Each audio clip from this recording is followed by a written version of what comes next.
Welcome back to the Christian and Cowboy Podcast. I'm Christian, joined as always by Cowboy. Cowboy, how are you today? Shit, I'm terrible. How are you? I think you're terrible for the same reason I'm terrible. I'll just ask it as simple as possible. What are we doing? Son, I don't know. I mean, it's getting bad again. You know, this game just sucks all the air out of the room. Every year we got to play it. Every year we know we're going to lose. And you're coming off this disaster against Kentucky. I was about to say, which game are you talking about? I'm talking about this Bama game. Okay, yeah.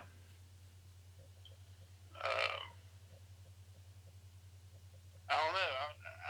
I'm to the point where I don't think that anything's ever going to change until Saban retires. What in this? Well, I'm just talking about. I'm not really just talking about the Bama game. About in the series, in this league, and in this program. Well, yeah. I mean, you know, Saban has got to go away because it's a loss every year. Bama is going to be a loss. The game don't mean anything. No, it doesn't. It's not a divisional game. But yet we got to play it every year and get the shit kicked out of us every year. Yes, we do. Well, that's exactly what happens every year. It's not going to change till Saban's gone. I don't know how much longer he's going to coach. Golly. Well, things have taken a turn for the worst. Only 2 minutes into this episode, but yeah, I mean, you had Bama go out and dominate Georgia. Basically, what happened to Tennessee against Georgia 2 weeks ago is what happened to Georgia against Alabama Saturday. Yeah, I mean that's the thing. It ain't just us. Yeah. Nobody can beat them. No. Except LSU last year, which had some moments here and there. But I mean, when it comes down to it, it's a one-team league. Yeah. Well, I am kind of interested to see. You know, if A&M wins out, they'll be 9-1 with their only loss to Bama. So, are they gonna put them in there if that happens? No, for one thing, they're not gonna win out. Who are they gonna lose to? Tennessee, probably. I don't know what game you watched Saturday, but we didn't look like a team that could beat Texas A&M. Texas A&M sucks. They beat Florida, and then they just dominated. Well, I don't know if they dominated Mississippi State, but they did beat Mississippi State pretty handily on Saturday. I think they're very much improved. I think they have a bye week this week, but you're right though. They don't have anything left. I mean, the only game they could possibly lose is Tennessee. Maybe LSU, but probably not. No, LSU's terrible. I mean, they're terrible. Do they go? I mean, Auburn's terrible too, but do they go to Auburn or does Auburn come? I think they go to Auburn last game of the year. I don't know. Your schedule expert. I'm pretty here. Well, I got it over there, but I'm pretty sure they go to Auburn the last game of the year. But yeah, Texas A&M's definitely improved, but let's just hold on. Let's refocus here. Have we screwed up another coaching hire?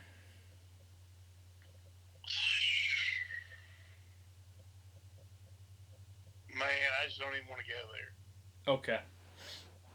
We don't have to. So if you don't want to, we don't have to. I mean, it's possible. It's real possible. I mean, he's had 3 years to get a serviceable quarterback in there. And here's the thing. People keep talking about they want to put in Bailey, they want to put in Stroud. I believe Pruitt when he says that Guarantano is the best quarterback he's got on the team. Are you serious? You actually? So you're one of the few people who actually believes him. I believe him. I know you're not. I know you're not alone in that because like I've talked to some people who also believe him. So I don't personally, but I get it. I get why you would. He would keep him out there if he wasn't. You would think there's no way he wouldn't. You would think so. But whose fault is that? His. Yeah, it is. I mean, he could have got. You got to get out there on the transfer market and get somebody who can play a little bit. I mean, we could have got JT Daniels this year, and we just Like, we got in there a little bit, and then we just said forget about it. Yeah. Because we were too worried about Ty Simpson. I think JT Daniels is pretty stupid, if you want to know the truth. Why, going to Georgia? Yeah, he went down there with 3 quarterbacks in front of him. Now it turns out that he's got none in front of him. But he's still hurt anyway. It doesn't matter. Yeah, and I mean he's played like one game in the last 2 years, in the last 2 seasons, and it was against Fresno State. So I don't believe anything about JT Daniels, but I mean I don't know. It's hard for me to believe he wouldn't be better than what we've been throwing out there. Yeah, obviously. Yeah, I mean, it's just... It's like, it's to the point where it's so bad I don't even know who to blame at this point. Like, I guess... You blame the head coach, honey. I know that. I know that. But, like, besides him, like, I don't know if I should be mad at Garantano or if I should be mad at the coaches for keep putting him out there. Well, you got to blame the coaches for not making him better. Yeah, exactly. So I'm kind of trying to figure out, this is more, I mean, it's definitely more the coach's fault. But Saturday in particular, here's another thing. The defense for quitting on Saturday, I do not blame them at all.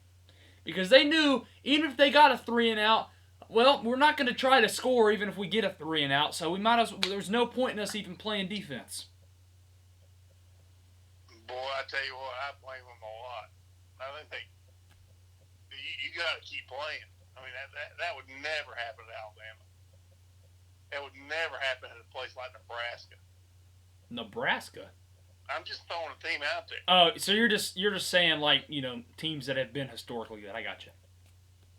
You'd never... No, and they did. They laid down and quit. And... I mean, obviously the fans did too. I mean, we didn't turn the ball over in the third quarter, did we? No, I'm pretty sure we had 3 turnovers, the 2 pick sixes, and then Trout's interception. And that was it. So we all 3 of our turnovers were in the span of like 5 minutes. Yeah, so it was 17-7. We get the ball, go 3-and-out. That was that next drive is huge, and they don't do anything to stop them. So that's the thing about Pruitt that a lot of people are missing.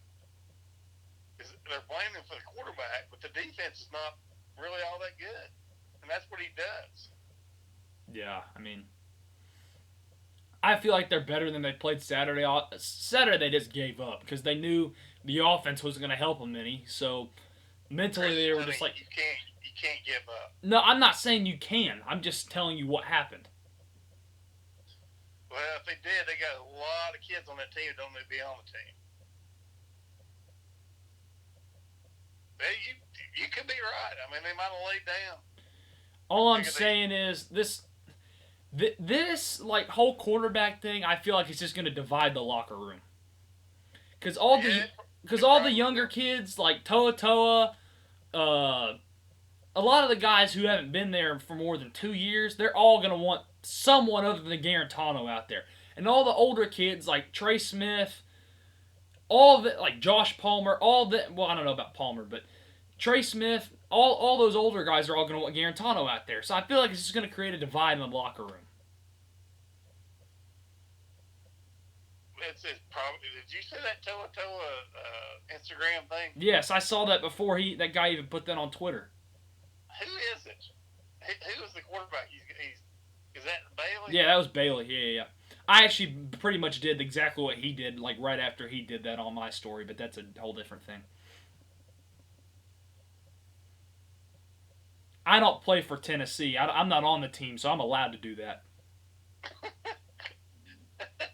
I'm allowed to express my beliefs of who I want to play quarterback. Yeah, you're right, honey. You're allowed to say whatever you want to. Now, Toa, and he ended up deleting the story too. Man, I can't believe he did that, honestly. Well, people might have took it the wrong way. I mean, some people use, the fingers crossed emoji as like you're tight with somebody, like you're tight with them or something. But, I don't know. How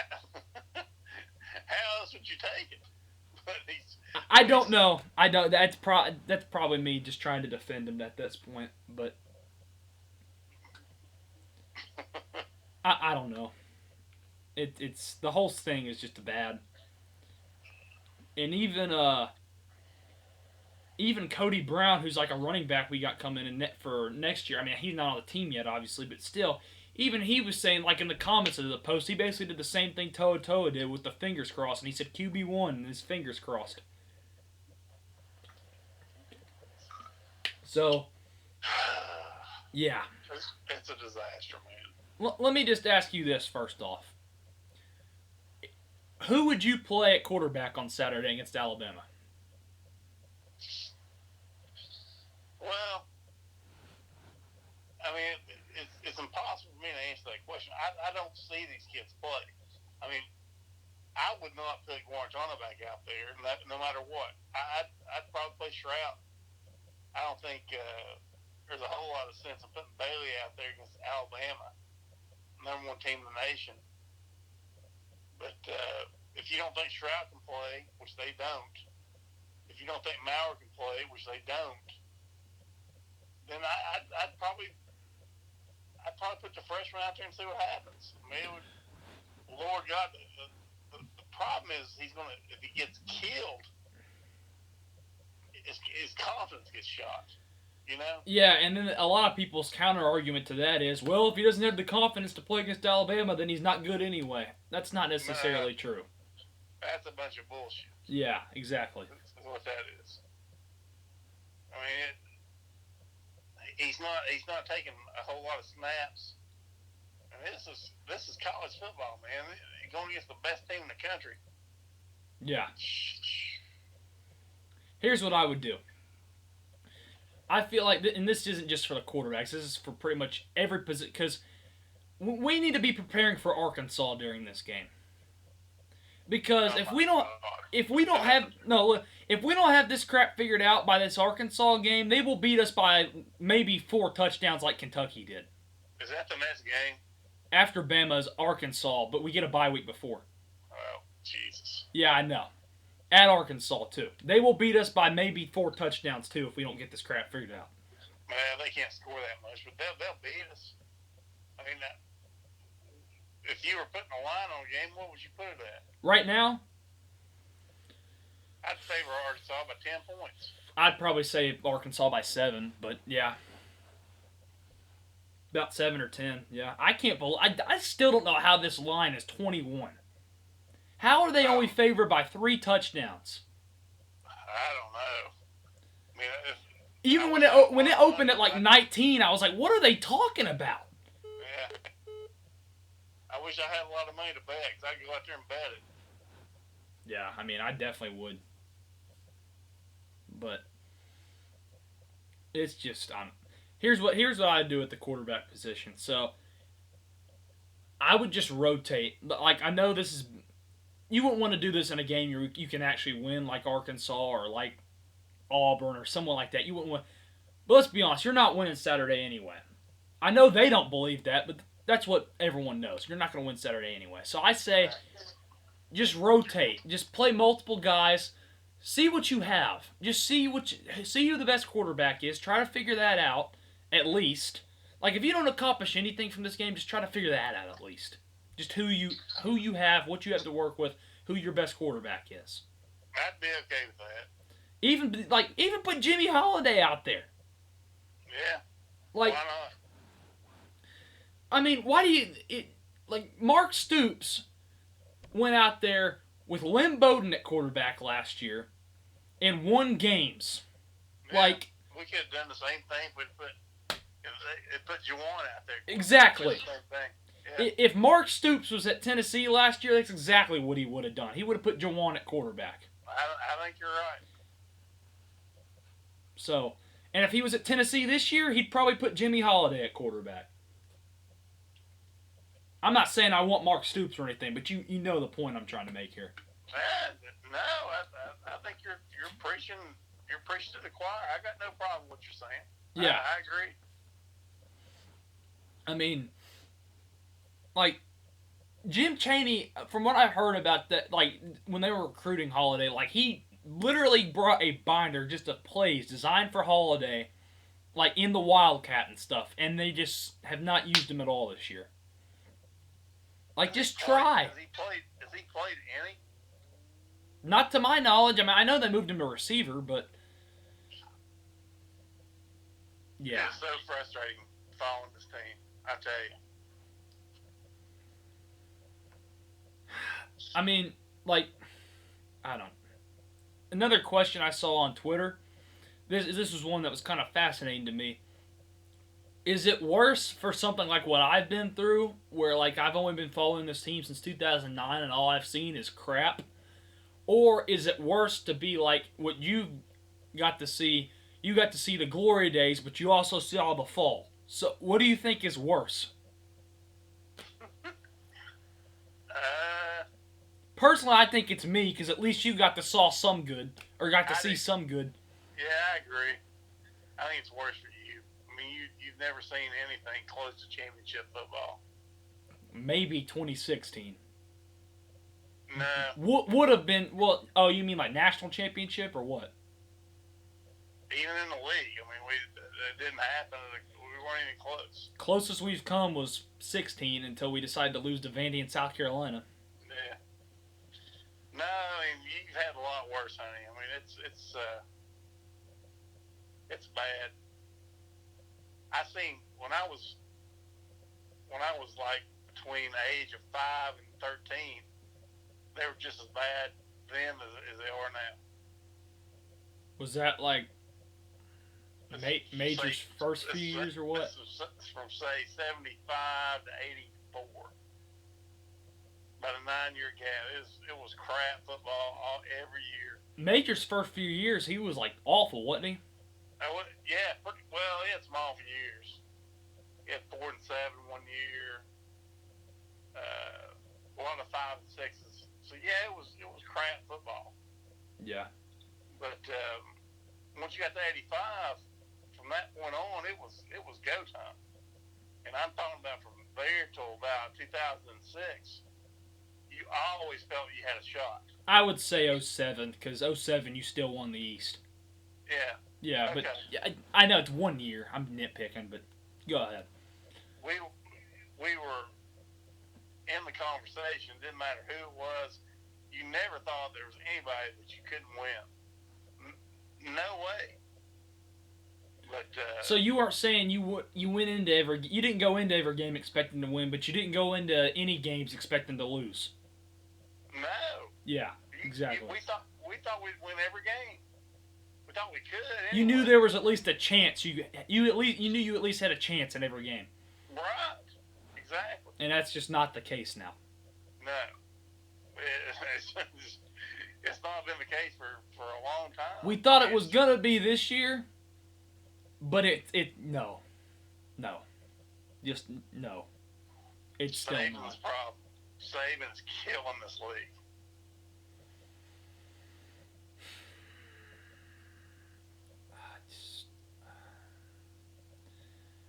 You sound like Darth Vader right now. I know. I don't know what. It's just terrible. It sucks so much. Like, you know who I don't really feel bad for him, but I think I felt bad for him Saturday. People who are Tennessee fans and they're Braves fans too, what they went through in like in a span of about 6 hours.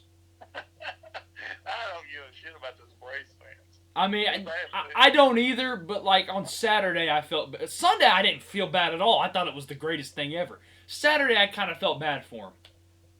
But that was because I was still in sorrows from Tennessee. But Sunday I was in a great mood. You know why? Because Sunday's when I get to watch my 5-0 Titans play. All right, well, let's move on to something else then. So what do you want? You want to talk about the Titans or the World Series?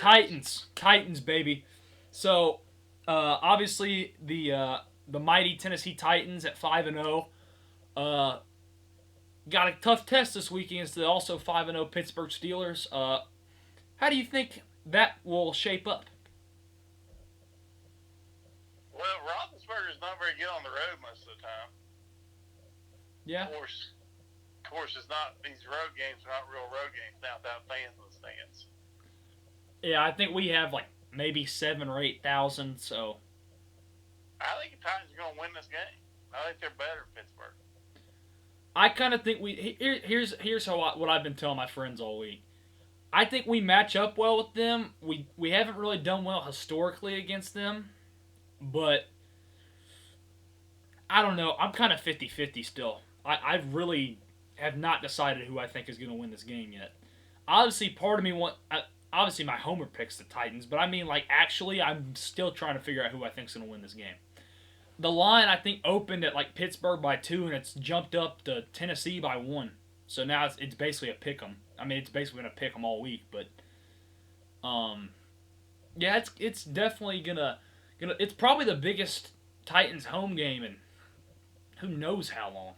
Yeah, I don't follow the Titans like I do Tennessee, but I mean, it's your first 5-0 start since 2008. And, yeah, big game probably since I'd say since then, since 2008. I mean, in 2008, the last time you had this big of a game against the Steelers, that was the terrible towel curse game where you beat the absolute dog crap out of them at home, and then you didn't win another game the rest of the season. You were ended up finishing 13-3, but lost in the divisional round to the Ravens.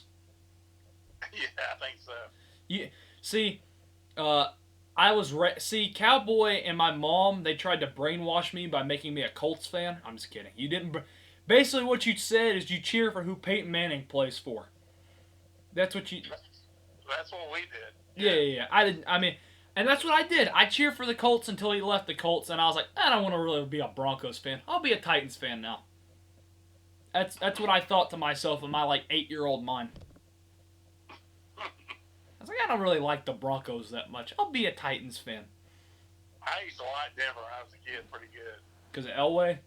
Yeah, because of Elway. Yeah, so it didn't bother me. It didn't hurt me so much. But I mean, you weren't like a whole-on Broncos fan like we were Colts fans, though. No, it was hard. We were huge Colts fans. Because I remember we all had jerseys. Like Mom would be wearing her Colts jacket all the time.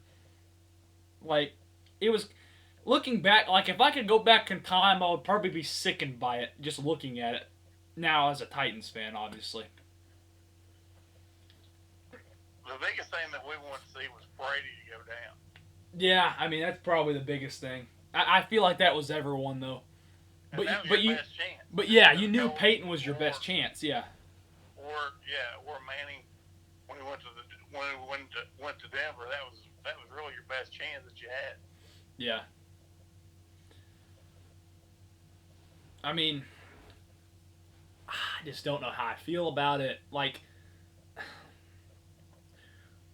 I think we're gonna win, but something is in the back of my mind. I'm not 100% sure. I mean, they're both 5-0 teams. That's why. I mean, they're both really good teams, but I don't know. It's gonna be very, very interesting. Steelers defense is great. Oh yeah. You know one thing, they got a cornerback by the name of Cameron Sutton. Who's playing some good football. Mm-hmm. He had a pick Sunday, didn't he? Yeah, he did. He's in the conversation for the Pro Bowl. I mean, he's playing tremendous football. Yeah. What else was I gonna say? So, okay, let me ask you this right now because I'm kind of leaning towards the AFC. Do you think the AFC is stronger than the NFC right now? I think it's about even, honestly. I had to think about that for a minute. See, Titans, Chiefs, Ravens, Steelers. And then the NFC, you got Seattle, Green Bay, Tampa Bay. Maybe New Orleans. Yeah. The Rams, you could probably throw the Rams in there too.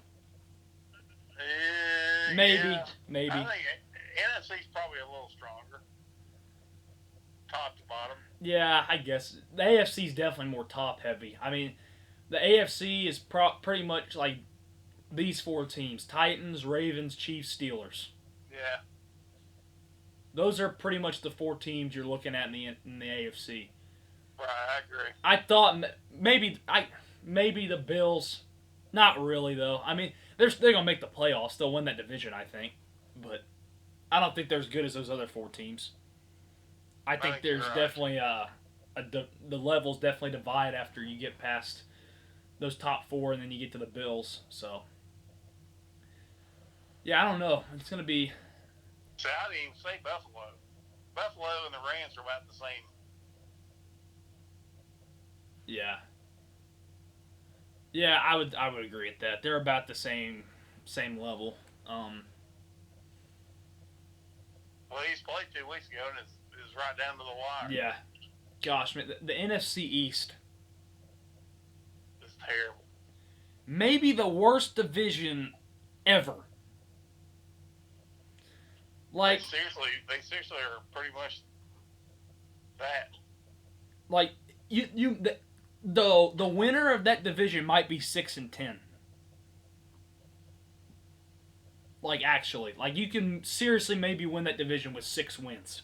Yeah, no question about it. 6 might do it. Hell, 5 might do it. I don't know about that. That's a little bit of a stretch, but 6 definitely might. Shoot. You look at these team schedules and you're like, who are they going to beat? I mean, I don't have their schedules right in front of me or anything, but there's probably not many teams that they're going to beat. 7 games will win that division. Yeah. For sure. And 6 might do it. Yeah. You know, one team I've kind of been disappointed in this year, they might be getting back, I don't know. But I've been disappointed in the 49ers a little bit this year. Oh, honey, they got so many injuries. Yeah, I know. I know that's why, but they have Kittle and Garoppolo back now, don't they? Yeah, but their whole offensive line is gone. Yeah. So at this point, their goal probably just needs to be make the playoffs, right? Yeah, I mean, they've had a tough deal with injuries. Defensively, too. I mean, yeah. I know what you're saying. Because, I mean, they had the Chiefs beat last year. Oh, in that yeah. Super Bowl. Definitely.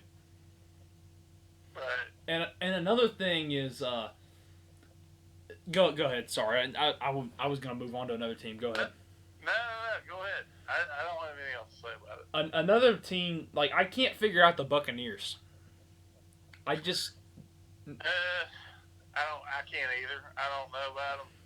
Cause they'll lose to the Bears the way they did, and then they'll just go out and just destroy Green Bay. So. It doesn't really add up. A lot of turnovers. I don't know about Tampa Bay. I mean, everybody thinks they're good because Brady's playing. This is the only reason anybody thinks they're good. They got a pretty good defense. Yeah, real good. Yeah. But, yeah, I mean, aside from Gronk and Mike Evans, their offense isn't great. No, I agree. But, yeah, I think the Bears could kind of sneak up on some people, maybe even the Panthers. Like, I don't know. Like, I don't know if their success is gonna keep, but I think they're on a 3-game winning streak right now. If I'm not mistaken, the Panthers are. They started 0-2 and now they're like 3-2, if I'm not mistaken. So, I doubt it, but they win a couple here and there. They can maybe sneak in somewhere. They lost Sunday, I think. See, I just don't know. I don't even. No, you're right. They did. They lost to the Bears. Yeah. See, that's another. I can't figure out the Bears either. Like, I don't know if they're just kind of one of those fringe teams that's barely going to make the playoffs, or if they're going to win their division. I just can't figure it out. I don't think they're going to win the North, though. I think the Packers are still going to win the North. But, yeah, it's definitely been an interesting season so far.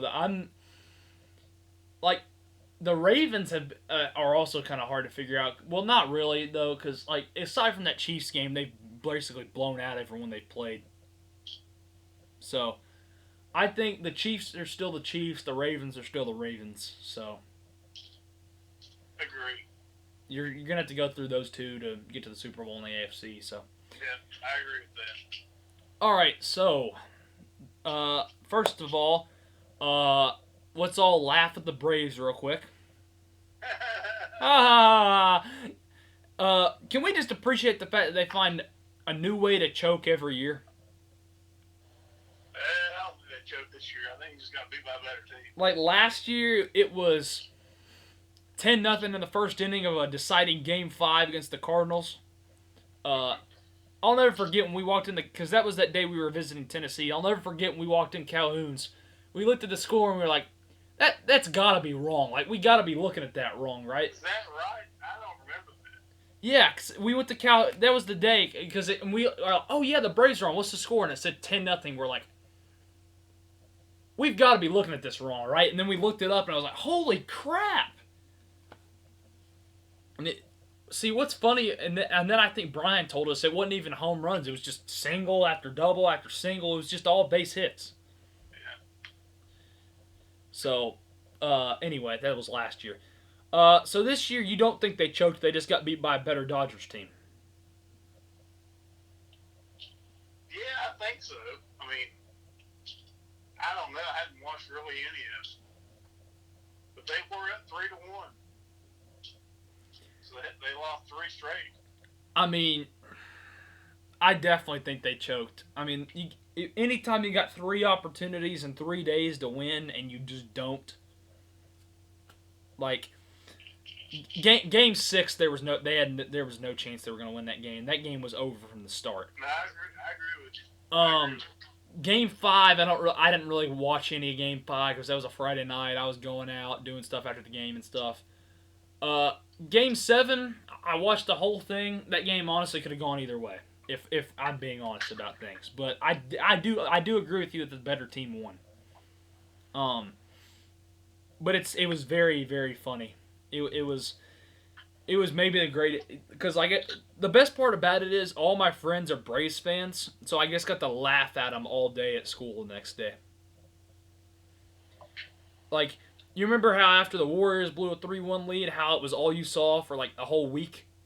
Yeah. That was basically all I said all week this week. Like anytime Lucas would say something, I'd be like, you know what that reminds me of? He'd say what? And I'd be like, the Braves blowing a 3-1 lead, and he would just like get so mad. It's so funny. But anyway, what were we gonna say? Or what? Okay, World Series. That's what we were gonna talk about. So Game 1, the Dodgers won pretty convincingly, and then last night, Tampa didn't really win convincingly, but they kind of had it won since like right from the jump, if you ask me. I mean, I didn't really. I knew the Dodgers could maybe come back, but I didn't really ever think they were going to. They came close. I mean, yeah. I don't understand what the Dodgers are doing with their pitcher stats. I don't either. They don't have a third pitcher is the problem. They would trust Kershaw and Buehler, is it? Yeah, they don't have a third pitcher is their problem. No. Whose fault that is, don't you? Probably Dave Roberts. No. David, I don't know. I don't know their. I don't know their. David Price for not playing. Yeah. David Price, yes.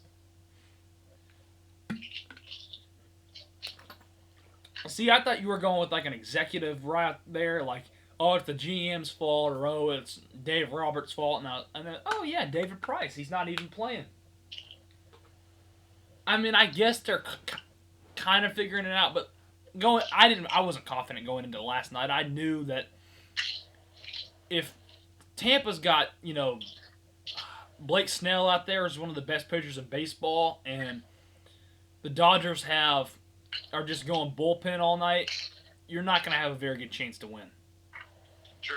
So, tomorrow I think it's going to be a really good game. I mean, really good pitching matchup with Buehler and Morton. I think tomorrow's a really big game. Whoever wins tomorrow, I think, has a significant edge in this series. I agree with that. I think whoever wins tomorrow wins the series. Who do you think has been the MVP so far in this series? I mean, I know it's only been 2 games. I say Bellinger. Or so far for the I guess I'll just say so far for the Dodgers, like in this whole playoffs. I say Bellinger. I think Bellinger's played spectacular this playoffs. Yeah, he has. I would say him or Betts or even Kershaw, maybe.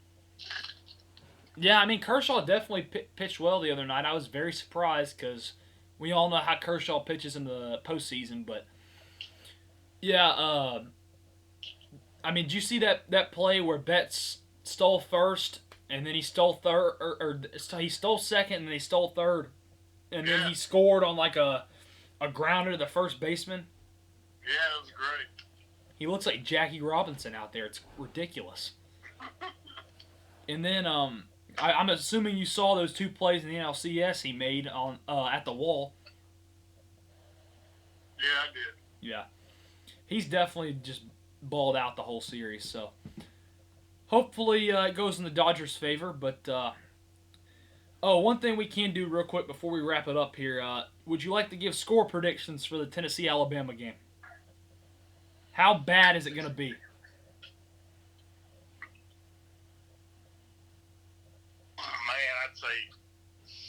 I'd say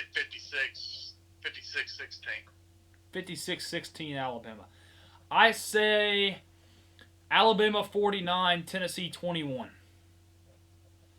We expect Alabama to cover. Yes, obviously. We definitely expect Alabama to cover. I actually don't have them covering by much more than the spread is, because I have them winning by 28, and I have and the spread's 21. But yeah, they're definitely going to cover. I mean, I would bet a large amount of money that they will cover if I could. But I would too.